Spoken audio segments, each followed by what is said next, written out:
sa Webes, sakaling doon sa sinasabi mo na posible may dalawang senador mula sa majority ang bumaliktad at lumipat o tumalon patungong minority. Kasi base sa impormasyon ko, merong isang senador ang kinausap mismo yung ng utak ng sindikato. Pumunta ron sa Malacanang at itong senador na to nag-iiyak. Babae o lalaki yung utak? Lalaki yung utak, doon nag-iiyak. At kung sino yung nag-iiyak na senador, lalaki rin.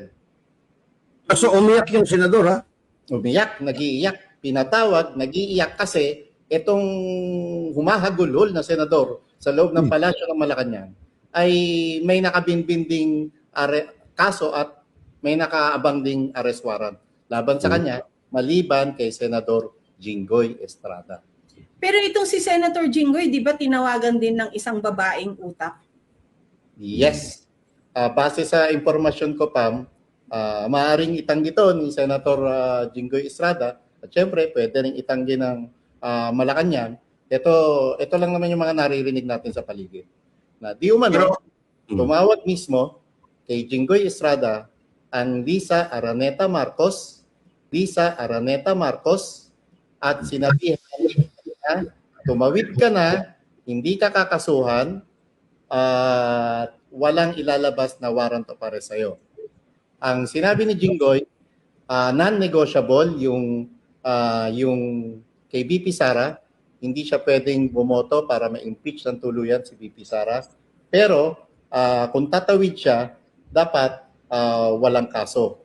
At dapat si Chis Escudero ang Senate President at ayaw niya si Win Gatchalian.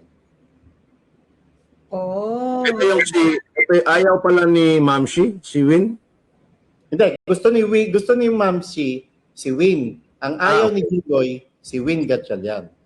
Okay. Kasi mas preferred niya si... Di umano, pwede itanggi to ni Sen Jinggoy.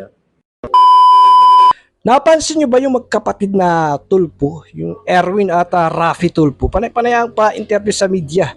Ito si Erwin, may sinabi siya na dapat daw ang investigasyon sa flood control ipaubaya na lang sa ombudsman. At ito naman si Raffy Tulfo, may nakita akong post ngayong araw na ito na kung saan nga sinasabi na bastard daw yung investigasyon sa sa flood control. Alam niyo naman eto nga ang talaga sa June 4 matutuloy na ang investigasyon at marami silang inimbitahan ng mga resource person, kasama nga dyan si Tamba, pati si Saldico. Ewan natin kung baka si Saldico ay humarap via Zoom. At hindi lang yun ang 18 Maris mga kababayan na kung saan ay talagang sila yung pinaka legit na witness o testigo sa pag-deliver ng mali-malitang basura ay nandyan din. Para may lumabas nga balita na parang kinansela yung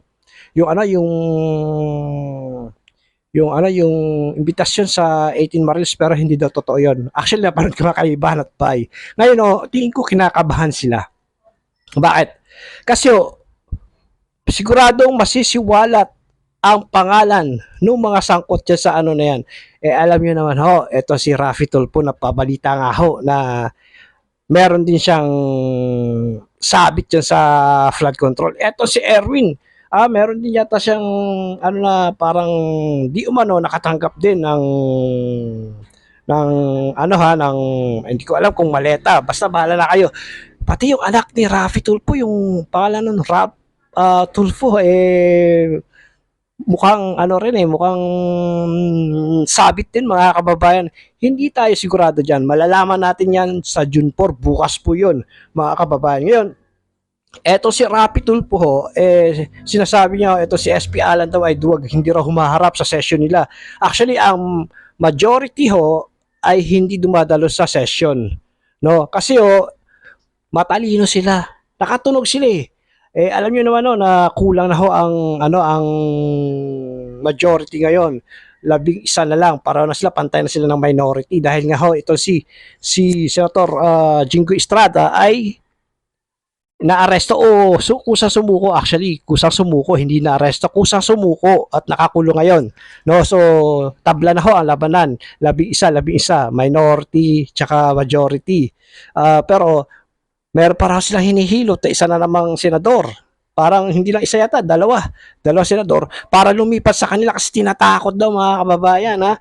Tinatakot, at isa nga raw dyan sa mga senador na talagang tinatakot nila na sumugod pa nga raw sa Malacanang at nagmamakaawa, umiiyak, no, dahil yun nga, no, ipapa-aresto din daw. Lahat ng mga nasa majority ay mukhang gusto talaga nilang, alam niyo na, ipakulong kahit na wala naman talagang kaso. Samantala sa minority, maraming dapat na ano dyan. Anyway, mga kababayan, yun na nga ho, no? Ayaw humarap o hindi talaga pumupunta sa session ang majority kasi nga ho, plano talaga nilang sibakin si SP Alan at palitan ang chairmanship sa Blue Ribbon. Alam niyo naman ho, pagka napalitan niya si Senator Pia Cayetano, hindi na naman ho matutuloy ang investigasyon.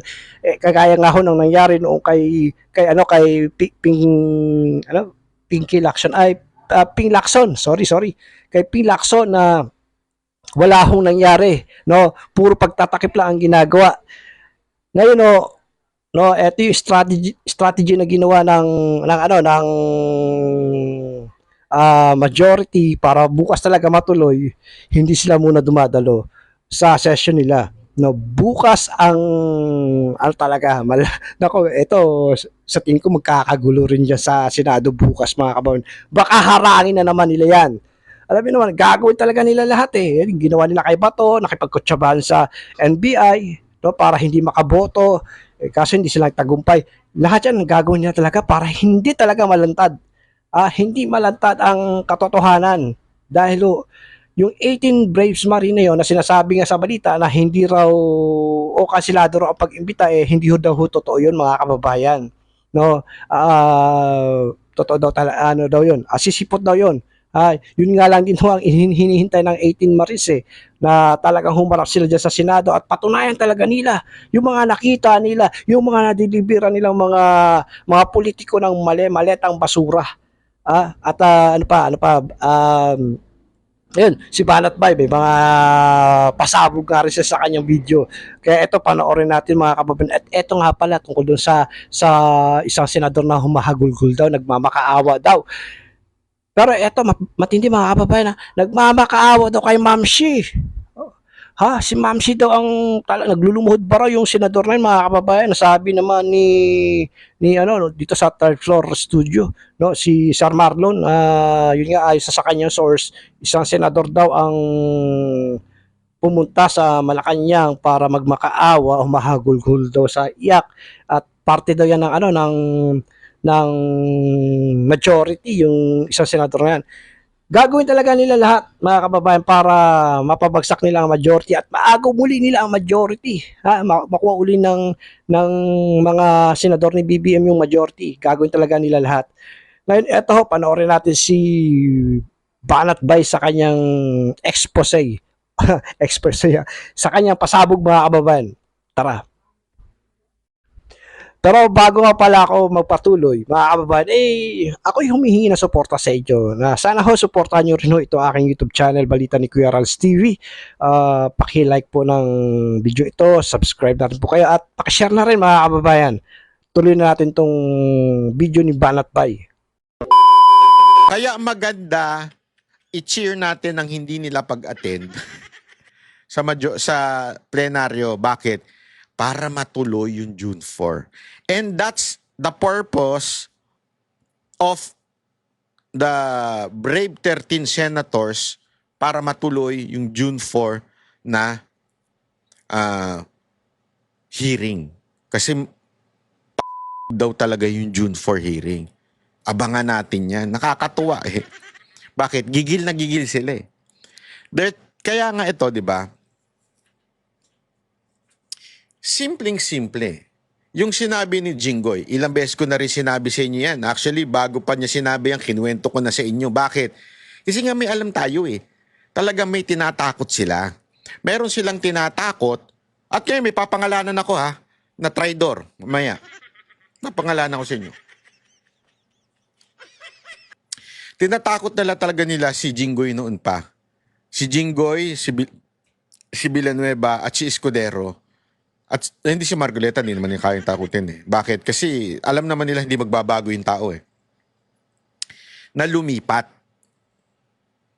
para mapunta yung leadership uli doon sa BBM senators. At alam nyo, sabi nga nila may haka-haka. Hindi ko na lang di sasabihin sa inyo kung sino. Pero marami talagang tumawag kay Jinggoy. Isa na dyan yung babae. At saka yung isang gabinete na umaga pa lang umiinom na. Oo. Totoo yan. Kaya nga alam nyo, nakakatakot eh. At alam mo, napaplastikan ako. Ito na, sasabihin ko na sa inyo yung traidor. Alam nyo, dapat talaga magiging supposedly hindi lang 13, 15 dapat yan. Tapos, etong si Subiri, nag-iinarte. O sige, di lumipat siya. Diba? Sinabi nga niya, tinanong nga siya ni Cayetano, diba? Na, si Subiri kasi ganyan yan eh. Totoo lang ha, si Subiri, ganyan yan. Ano yan eh, wala namang yan eh. Walang paninindigan yan sa buhay. Ganyan talaga yan. Pero ang talagang supposedly kasama nila ng mga Cayetano, alam mo kung sino? Si JB Ejercito. Pasensya ka na ha, Senator JB, papangalanan na kita. And you cannot deny this. Do you remember the time na supposedly nagkaroon ng chismis, ugong-ugong na mapapalitan ang... nung panahon ni Soto to as Senate President magkakaroon ng palitan. Umugong na yun noong una eh. Alam nyo kung sino ang ipapalit, supposedly? Si Legarda. Si Senator Loren dapat na magiging Senate President. Yung time na yon. At alam nyo kung sino isa sa pumirma nun? Si JB Ejercito. You cannot deny this. People in the Senate, merong nagkwento na sa akin yan. Kasama ka supposedly sa pupunta kay Loren Legarda. And ang chismis dyan sa loob, kasama ka sa isa sa mga tinakot. Is this true, Senator JB? Is this true? Isa ka sa mga tinakot, kaya bumalik ka na lang sa kampo ng mga BBM senators? Buti pa yung kapatid mo, may ikaw, asa na? Sorry kami magkakilala nito, nagko-comment pa nga ito sa akin eh. Pero, hindi pala ikaw yung good one. Ikaw pala yung ayoko na sabihin pero alam mo, sabi nga ni Senator Cayetano sabihin nyo na ang lahat about Jinggoy, but if there's one thing na maganda sa kanya, pinanindigan niya. Kahit tinakot na siya. Tinakot talaga siya eh. Sabi sa kanya talaga, gusto mo mag-disappear yung yung kaso mo? Dipat ka lang.